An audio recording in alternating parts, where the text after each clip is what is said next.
to sleep, it's almost light. These restless thoughts. Hello and welcome to the Create If Writing podcast. This is another solo week for me, so I don't have an interview up. It's just me.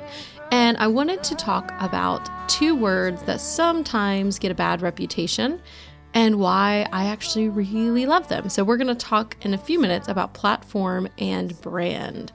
Dirty words, or not. I'd be interested to hear what your connotations are. I have a lot of conversations with people about both of those words, and a lot of people kind of feel one way about them and a lot another. So you'll have to let me know in the comments or reach out on Twitter at KikiMojo and let me know what you think about platform and brand before and after you listen to this episode.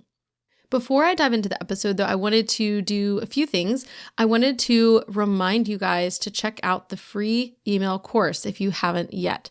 It's freeemailcourse.com, and it's a course I created that's 7 days plus a little bonus with some other resources that will take you from confusion or concern or not sure what you want to do with your list to loving your list and feeling like you actually have some direction and purpose for your email list and know why, know what provider to use, know what kind of content to send.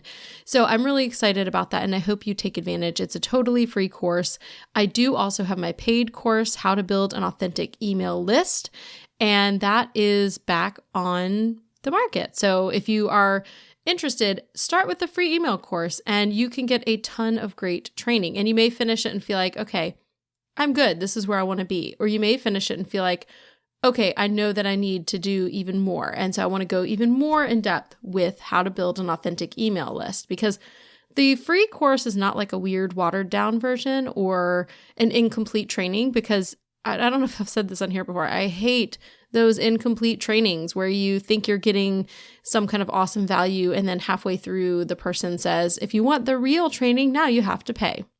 Nope, it's not that. So it is a full training. You will get a lot out of it. But if you want to go even deeper, you can dive into How to Build an Authentic Email List course.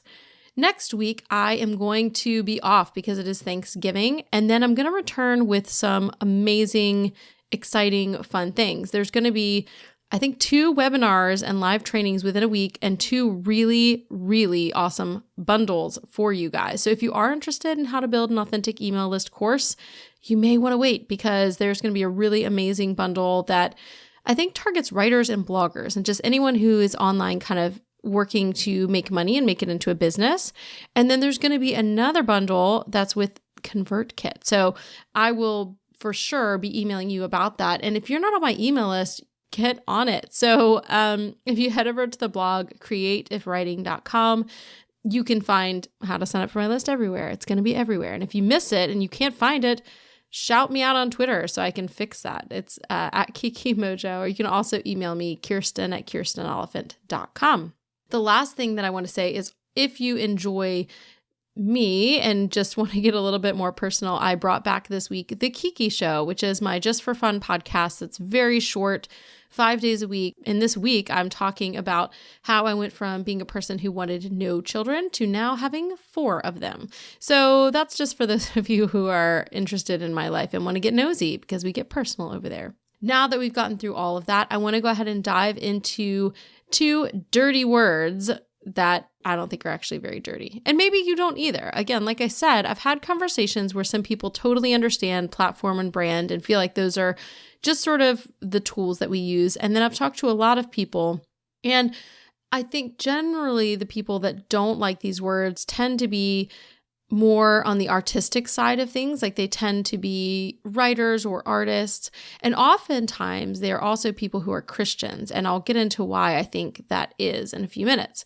So I want to talk first about brand. And I think this word, I do understand why people have a negative connotation with it, because when I say the word brand, what comes to mind? For me, it's logos. And there's a really sort of big misconception that the word brand actually means just a visual and just a logo of a company. Like you think of maybe the McDonald's arches or the Starbucks symbol, which I don't even know what that picture is of. A mermaid? I don't know. So you think of, or the Target, the red Target, you kind of think of big companies, you think of something large, you think of something corporate, and you think of something commercial. That's what tends to come to mind for me, and I think for most people when you talk about brand.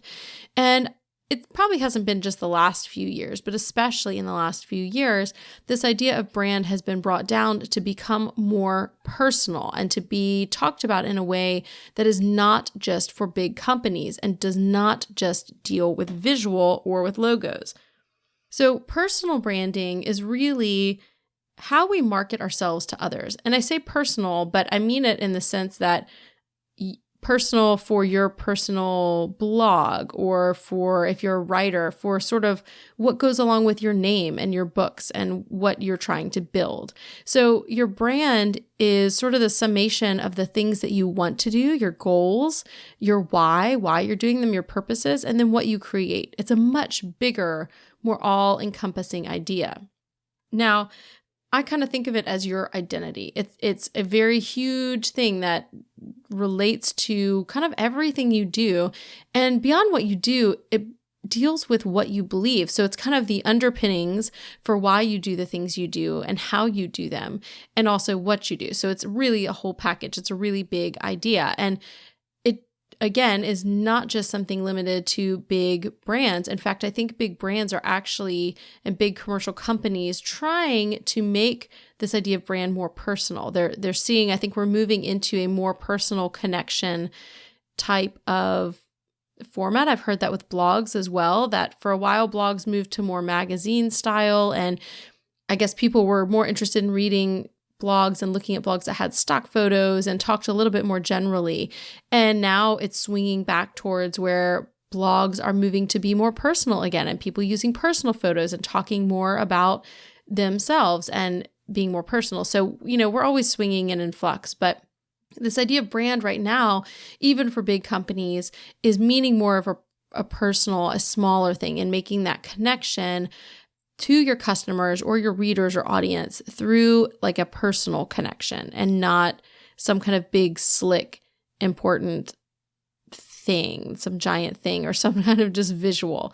So for me, here's why I like to think about brand. And when I think about it, I really do think about branding cattle, and how when cattle are branded, there's a particular symbol that is put on the cow, and it's a mark of ownership. It's a mark of where those cows belong. And this is not to be a statement about animal cruelty, whether or not you agree with branding. I'm just talking about the practice in and of itself.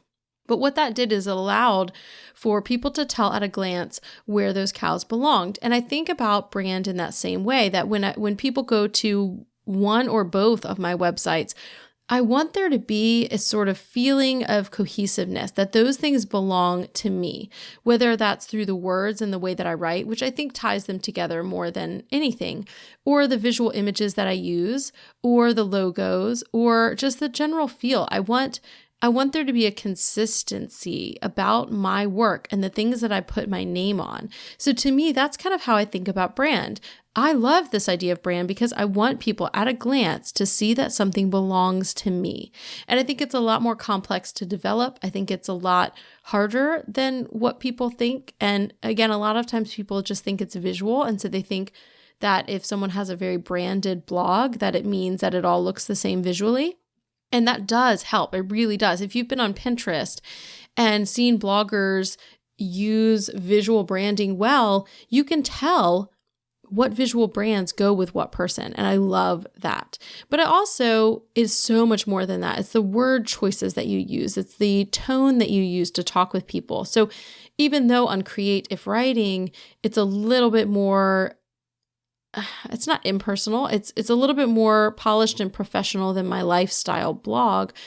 I would like to think that you are still able to hear and see me. And even on this podcast, though the Kiki Show, as I mentioned in the beginning, is very personal, I think if you listen to this podcast, you might like the other one. Or if you listen to the Kiki Show, you might also like this podcast, because I feel like who I am carries through. And the purpose is Although they're different, the Kiki Show is much more for entertainment. It's also to connect with people. And I want to connect with the same kinds of people all across the board. And I think the same kinds of people are going to connect with me personally. Okay, so someone who really doesn't like the Kiki Show probably really wouldn't like this show either. And it's not just about the subject matter. It's something a little bit deeper than that. It's how you connect with people. So that's kind of how I think of brand. And though a lot of people kind of hesitate and don't like that idea of thinking about themselves as a brand, they want to be a person. I think branding is about being personal, and effective brands are personal. They are unique. They stand alone and they point to you as being the owner and creator of all of the things. They put your stamp on all those things. Like the cows, it puts your brand on your words, your images, the way you carry yourselves, the choices that you make in terms of how to spend your time and where you might speak at a conference, for example, or what publisher you choose to go with. All of those things encompass that idea of your personal brand.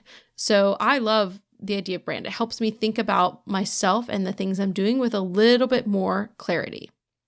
So now on to the second word, which is sometimes seen as a dirty word, and that is platform. Okay, so platform, I think of Michael Hyatt, and I don't know if anybody else thinks of him if he first comes to mind for you, but clearly he wrote the book on platform, and he has Platform University. He is all about this idea of platform. And when I hear people talking about platform, which really has become such a buzzword, I hear a lot of people kind of protesting about the idea of building a platform. And some people like me maybe just get tired of hearing the same people talk about everything over and over again. Kind of like when I was in high school and college, I got so sick of hearing about the Dave Matthews Band because he's from Virginia. I'm from Virginia. So before he was mainstream, we had been listening to him at my high school for years because anyone who had an older brother or sister in college had seen Dave Matthews Band play, and we'd been listening to his albums forever. So then when he hit it big and his band hit it big and became like a household name and was played everywhere, we'd already been listening to him forever. And it was just, I got tired of hearing his name. I got tired of hearing the name Dave Matthews. And so for me, it wasn't about the music. It was just about being sick of it. And so sometimes I think with these ideas like platform that get just talked about and talked about and talked about, people start to just kind of get like, ugh, like you need a new word. But I don't mind the idea of platform either as the word, because I know everybody's talking about it, or the idea behind it. And I think the misconception is that people think of platform and they think of stage. They think that building a platform has to look like building some kind of giant stadium, and there's a tiny stage at the bottom, and you're the little dot that maybe you can see bigger on the Jumbotron, and that's what you're trying to build. I think that's what comes to mind with platform. And I'd actually love to hear what comes to your mind when it comes to platform. So you should tweet at me at Kiki Mojo and let me know what comes to mind when you think of platform. But for me, here's how I like to think of platform. I like to think of platform as the way that you connect with your ideal audience. And that's not unlike what Michael Hyatt has to say about platform. So he says that platform is something that enables you to be seen and heard.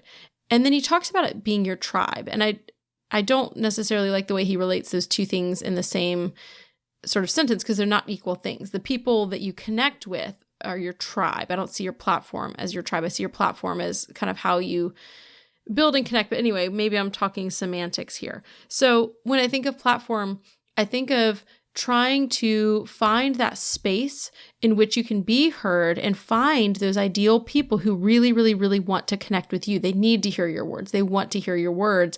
And like I said with brand, it's finding those people who connect with you versus somebody else who might be talking about the same exact subject or topic. So finding and building your platform, it's not about putting yourself at the center and sticking a big spotlight up on your face and saying, look at me, look at me. I think the best platforms, the most authentic and engaged platforms are platforms where you're increasing that visibility, you're increasing the connection with your audience, but it's not about you, it's about them because you're trying to find the people who want to hear what you have to say, but it's all about serving their needs and bringing value to the table for them.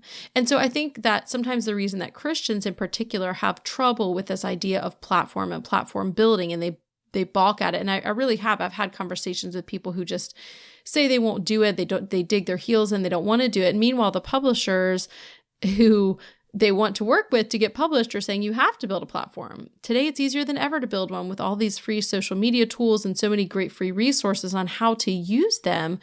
It's silly to dig your heels in and not go ahead and do that, because don't you want readers? You do. But I think the reason that so many Christians do dig in their heels about it is because they think of it, building a platform, it seems very self-centered to them.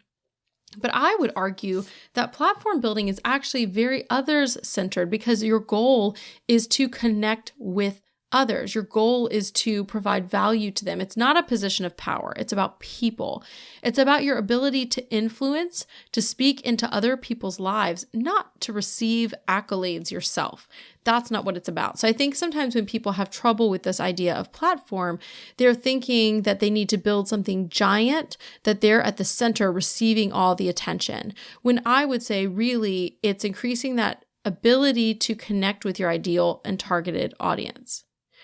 So I don't know if that leaves you kind of with a different sense of those words, or if you're nodding your head in agreement that that's also how you see those words. I really, again, as I said, I want to know what you think about the words brand and platform, and how you feel about building or honing your brand or building your platform. I want to leave you with this quote from Steve Jobs. He said this in 1997. He said that brand is what you stand for and where you fit into this world. And I think that's a really great kind of summation to close with, because thinking about brand and thinking about platform, you want to think about your personal identity. Who are you? What are your goals in terms of connecting with people? Are you wanting to be a big time blogger? Are you wanting to help people? Are you wanting to make money selling books? Are your books fiction? Are they nonfiction? Why are you writing them? What is the goal that you have in mind? What is it that drives you to do the things that you do? And who are your ideal audience members? Who are the people that are going to be reading your blog, reading your books, promoting those things for you? Who are the people that you want to work with or coach, or even just talk to about this? Where do you want to have influence? What is the space that you're trying to speak into? I think those are all really important questions. And I think the idea of brand and platform go hand in hand, because you are taking your identity and then you're finding a way to plug into this sort of online world to connect with your ideal audience members. And it doesn't just have to be online. That's just, I think, the easiest way to build platform. People definitely still use in-person events, and I think those are great. And I think they have a lot of value, and it's really good to get in front of people. But there are so many great tools online right now where you can connect with people that you would never have been able to connect with in person, because the internet just makes it easy. Blab makes it easy. Periscope makes it easy. Twitter makes it easy. So I want to know from you, again, what you think about brand and platform, what you thought about when I first said those words, and whether those are dirty words to you, or maybe not anymore, or maybe they weren't ever to begin with. But I'd love to hear from you what you think brand and platform are, and whether or not you think of those as good or bad things.